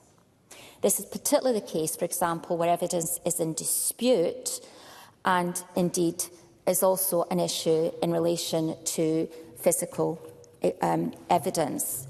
In such instances, if the court is to request evidence to be given in person, the bill, as I've said, outlines in detail how that test would be applied. Furthermore, during pilots for virtual attendance court, frequent difficulties took place surrounding internet. We welcome the intention of the bill to make virtual hearings more of a reality, but we do not believe that we fully have heard the detail of what happened with pilots previously, and we believe that there needs to be a great deal more scrutiny in relation to that before we have in law provisions which are permanent. In relation to the second aspect of the bill, we very much welcome the domestic homicide and suicide reviews which are being proposed. We note that they already exist in England and are being brought into effect in Wales. I was pleased that the convener of the committee spoke about why the reviews should be anonymous and the risks of re-traumatisation, particularly for the family, if details of what has happened in a domestic homicide or a suicide become public. We understand that this is very much the approach being taken in Wales, which learns lessons from what happened in England, where much of the detail is provided to the public. Liam MacArthur spoke about the cluttered landscape that we have in Scotland and that we must ensure that reviews don't overlap. And that's something that the committee considered and, again, is something that we believe needs to be addressed. I appreciate very much that these proposals come in an effort to fill a gap in Scotland's statutory framework and to reflect on areas of reform and improvement to prevent future abuse and deaths. And we very much support the intention from the Scottish Government. We believe, however, as well as the issue of anonymisation, we need to look very clearly at the process of full disclosure for the family of victims during the development of these reviews. It's our understanding that that's very much the intention of the Scottish Government, that the family should be kept closely advised of the facts that are available. So we believe that the bill must reflect an understanding that there's no universal blanket approach to the publication of sensitive information, but there needs to be a trauma-informed approach and make sure that we learn the lessons of what's happened in other jurisdictions to make sure that Scotland has the best possible process. Thank you. And I call on Jamie Green. Thank you, Presiding Officer. Can I thank all members for their contributions in this, I think, what's been a very interesting, what I feel like a bread and butter debate around legislation and a very good Stage 1 report. As always, the Justice Committee does itself great credit. Effectively, as we've talked a lot about today, this bill is a bill of two parts. It's almost a bill of two bills. The criminal justice modernisation element and the abusive domestic behaviour reviews element. I'm not entirely sure how the government came to that position. I understand that the extension or the running out of some of the temporary measures from the COVID legislation were coming to an end, and that would need to be dealt with in primary legislation. But I think, nonetheless, there's been a good piece of work done on what the bill does or doesn't do and how it could be improved as it goes through its process. I think one of the things I have to start with, though, is probably the comments made by my colleague Liam Kerr, which is an interesting point about how we often squash legislation and rush legislation. That's a general feeling and a theme that's come out often. That's not a direct criticism of the Cabinet Secretary present today, but it is a concern that's been raised by members across the board. I have grave concerns that, particularly in this last year of this current session of Parliament, that we will will be rushing through legislation to fit into the timetable. And I don't think that does legislation any justice whatsoever. We're often asked to dance to the government's own legislative timetable tune. But I don't know why we always have to, given that this is a minority government. But anyway, we move on. I want to talk about the bill itself, and particularly the two sections. I think we'll start with section 2, which has been talked about very passionately by a number of members, particularly Pam Gossel in her very moving speech, Rona Mackay, who's had a long-standing interest in this subject matter, and Fulton McGregor also mentioned it in his as well. Of course, I think the issue of domestic abuse and violence is one that this Parliament's grappled with over the years, certainly since I joined it. And I think there's a lot of consensus around some of the action that we want to see take place to improve this. But of course, this bill looks at probably the worst element of that, and that's when someone has been killed or murdered as a result of that abuse. So I think there is a warm reception to the announcement of the reviews, although there is some devil in the detail that has to be worked out. And I was very moved to hear that actually some of the families of people who suffered this horrendous outcome were also quite pleased to see that this legislation is coming forward. And I think that's really important, because ultimately legislation is about the public and how it affects people in the real world. I want to talk about some of the other issues that came up. The Cabinet Secretary actually in her opening statement made a very good point about putting some of those permanent measures into place that were considered temporary at the time when they were so required. Now, I recall way back in those dark days of March 2020 when we passed some of that COVID legislation. Indeed, I voted for much of it. But I do also recall saying at the time that emergency measures were very much for emergency times, and not all would be suitable for becoming a permanent feature of the status quo. But also it did lead to some forced changes, and the justice system in particular is a sector that had some markedly forced changes on it at the time of COVID. It had to adapt because it had to keep going. We couldn't simply stop prosecuting people. We couldn't simply stop sending people to prison just because of COVID. But the justice system and its partners, I think, reacted remarkably well, and I think the Cabinet Secretary paid them due credit in her opening comments. But of course, innovation and productivity improvements are welcome, but also there's, again, concern that has been raised throughout that process. Let's look at some of them. For example, the issue of fines, which a number of members raised today, raising the maximum penalty from £300 to £500. I understand the context of that. There hasn't really been any revision of those fine levels since 2008. Of course, inflation has gone off on a wagon since then. But of course, some stakers did raise concerns. I think Maggie Chapman rightly raised some of those concerns about the affordability of fines. Now, some people would argue, well, that's tough. That's your problem. If you've been fined for breaking the law, then so be it. But there are genuine issues, and actually it wasn't just the third sector that raised those concerns. It was the Scottish Solicitors Bar Association themselves. So, you know, the industry raised some recognition of that, that what they don't want to see as a result of that is simply more people getting funnelled into the penal system and put into prison, particularly at a time when we're trying to reduce prison numbers. So I think those are absolutely fair points that have been made. On the issue of pre-pandemic timescales, there's obviously the addressing the issue of statutory time limits. I remember my own time in the Justice Committee, this was a matter of some contention. At the time, we saw those extensions of appearances from petition to trial from 12 to 18 months, and also for people being held on remand for, at the time, up to 140 days, which itself is a long period of time, up to 320 days. That's nearly a year. And I particularly remember a debate around that at the time, that if you have been on remand and incarcerated for 320 days, that's probably more time than you would have spent in prison had you been found guilty and given a 2-year sentence. And the early release revision to 40% of your sentence served would have meant you've been out much earlier than 320 days. Of course, people serving remand are not guilty of the crime yet. So that's something to recall. The issue of the court delays in general, I think, is something that needs to be addressed. I'm not sure this bill will go some way towards that. But the average time of committing an offence to a verdict in the High Court still stands at over 1,000 days. And that's still an incredible lengthy period of time. Of course, that has a negative effect on the victims, but also the person accused as well, because, again, they cannot clear their name if that is the end result during that period. And we all know what society believes, even if the system says that you're innocent until proven guilty. I also wanted to raise the very good comments made by Michelle Thompson, who in her contribution reminded us about Part 2 of the bill, in the sense that these reviews of domestic homicide, surely at the heart of it, must drive a prevention agenda. And I think that was a very important point. Now, the way to go about that is twofold, as she said. It will require good quality data, an ability to interrogate that data and produce meaningful information out the back of it, but also a multi-agency approach. And I think that's a whole other topic we could spend a lot of time on.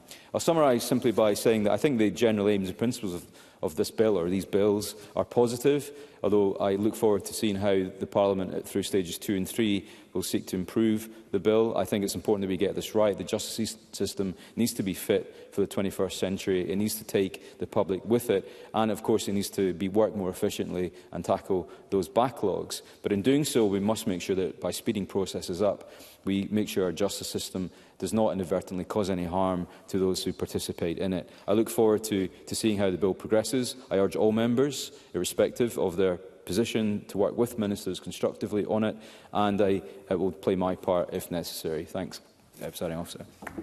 Thank you, and I call on the Cabinet Secretary to wind up. A very generous 8 minutes, Cabinet Secretary.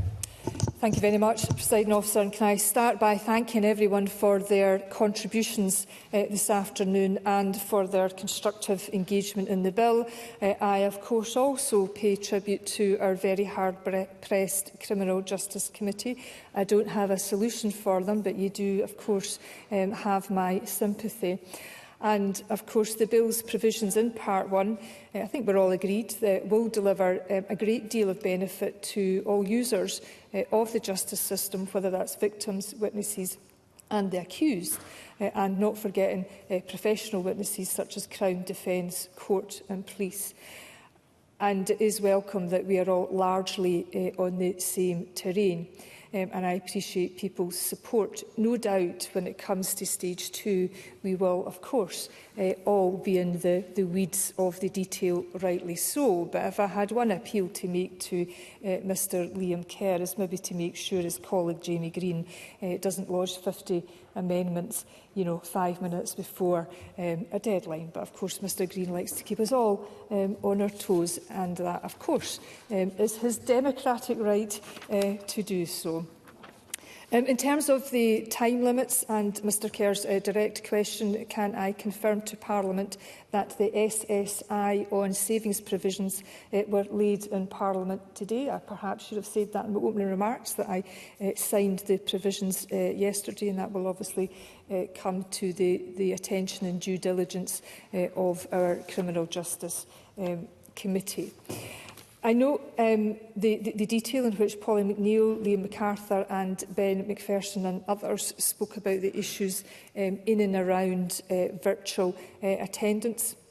Committee in its stage 1 was very supportive of the broad principles around virtual attendance, but they were seeking further details to be included on the face of the bill about virtual attendance. And we've heard some other remarks, in particular from Ben McPherson today. As always, I will work with colleagues in good faith. I suppose my only plea at this stage is that we need to ensure that in seeking clarity that we don't cause more confusion, because that wouldn't be in the interests of anyone who seeks to use our justice system. In terms of the bill as it stands, it's important to reiterate that the default position is still that people attend court in person, and there is one exception to that, and the exception to the in-person default position is proceedings where the only party is a public official. And in practice, that means police officers or prosecutors seeking warrants or court orders. And that has been one of the very beneficial gains of the emergency measures that came in as a result of the pandemic. Presiding Officer, Audrey Nicholl raised the issue around digital productions. I appreciate the committee supportive, but again they are looking for strengthening safeguards. We will of course explore that, but it's also important to emphasise that the court currently has the power to say that an image can't be used instead of the physical evidence. And of course objections around the use of digital images can become a preliminary issue in solemn cases. And also we are now seeing the benefits of the digital evidence sharing capability that is supporting further improvements in our justice system. Presiding Officer, I want to go to part 2 of the bill now, the purpose of Scotland's domestic homicide and suicide reviews. In this part of the bill is to learn lessons following deaths where abusive domestic behaviour is known or suspected, and it's very much in that terrain of prevention. And Rona Mackay said that this measure was long overdue, and actually I agree with that. And Pam Gossell quoted Fiona Drew when she said that these reviews have the power to change. And I also agree with that. And of course, I look forward to engaging with Ms Gossell further when she publishes the detail of her bill. But ultimately, Presiding Officer, I want to ensure that the domestic homicide and suicide review model that we develop in Scotland is robust, fit for purpose, future-proofed and supports effective change to be delivered to prevent deaths resulting from abusive domestic behaviour. And I also want to ensure that we aim high and set a standard of review that is no less than what those who have died or indeed their bereaved families deserved. And that is something, yes, of course. Jamie Green.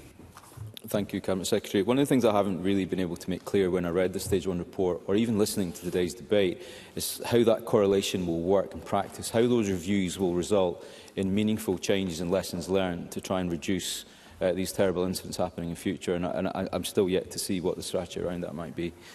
Cabinet Secretary. I think that's a fair point, and it's one that certainly will be developed further in the guidance. But I suppose the core of this is transparency, notwithstanding the issues around anonymity and dealing with confidential information. But we do, of course, need to lift the lid on some of the horrors that exist in our society, and it's by staring them straight in the face that we learn the lessons and put the right mechanisms in place to prevent such tragedies in future. I also recognise, Presiding Officer, that the review landscape is indeed complex, but I would reiterate my earlier point that the development of domestic homicide and suicide reviews is filling a gap.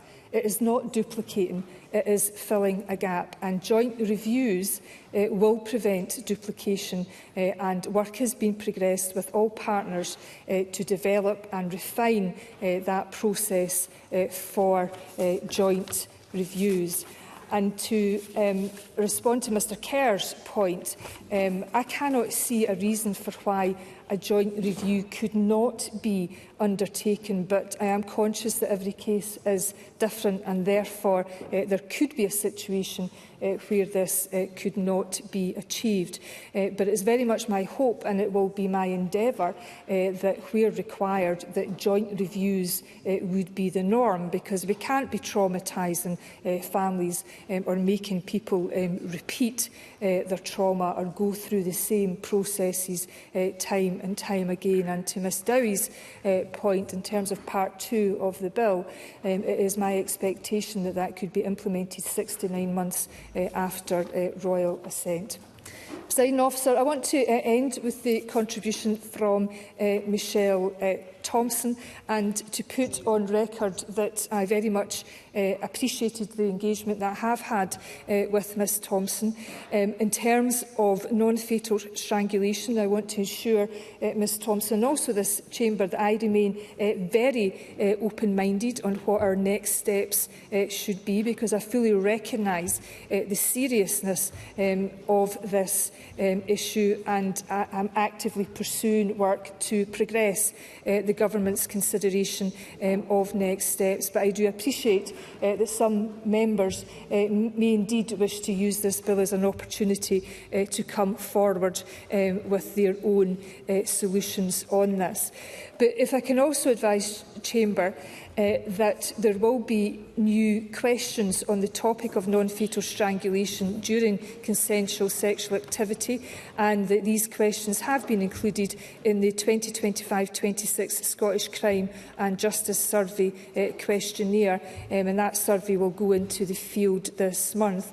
And in part that's due to the representation that I've had some time ago with Claire Baker, MSP, and also due to my horror that when we consulted with an organisation called We Can't Consent to This, their published research highlights that 38% of women across the UK under 40 have experienced unwanted slapping, spitting, choking, strangulation or gagging during otherwise consensual activity. So I think Michelle Thompson is absolutely right that there is more to do to understand what is most certainly a new and emergent threat to women. And finally, Presiding Officer, I can just also say to Rhoda Grant that I will write to her about the issues that she raised around forensic services and the dignity and treatment of women and children. And, Presiding Officer, if I can just end by reiterating my commitment to work constructively across the Chamber to identify any improvements that can indeed be made to this bill, and look forward to collaborating with all parts of the justice system and stakeholders to ensure that this bill does indeed deliver significant reform in public services. Thank you. Thank you, Cabinet Secretary. That concludes the debate on Criminal Justice Modernisation and Abusive Domestic Behaviour Reviews Scotland Bill at Stage 1. It's now time to move on to the next item of business, and that is consideration of motion 16806 in the name of Shona Robertson on a financial resolution for the Criminal Justice Modernisation and Abusive Domestic Behaviour Reviews Scotland Bill. And I call on Angela Constance to move the motion. Moved. Thank you, Cabinet Secretary. The question on this motion will be put at decision time.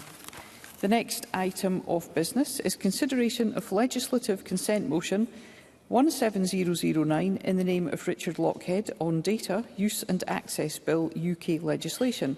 And I call on Richard Lockhead to move the motion. Moved, Presiding Officer.